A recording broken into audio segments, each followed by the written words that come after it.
สบายดีน้องนักเรียนทุกคนมื้อนี้เป็นวันพฤหัสวันที่20เดือน11ปี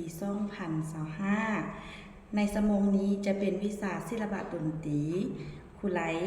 จะมาพาน้องนักเรียนร้องเพลงซึ่งมีชื่อว่าเพลงใต้น้ำก่อนอื่นหมดครูไหลจะร้องเพลงให้ทุกคนฟัง1 ครั้งก่อนหลังจากนั้นทุกคน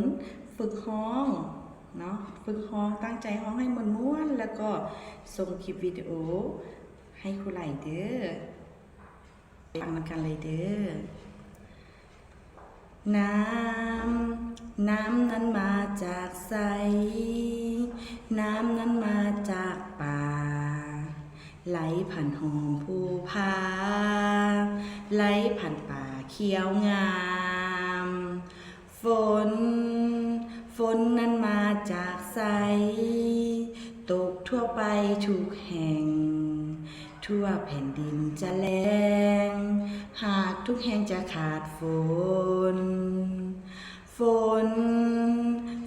นั้นมาจากฟ้าน้ำนั้นมาจากดิน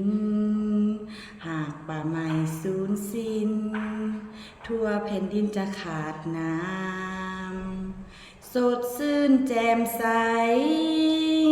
เมื่อป่าไม้ยังอยู่น้ำยังไหลผ่านภูถึงหมู่บ้านพวกเราเข้าขับใจตอนใดน้องนักเรียนทุก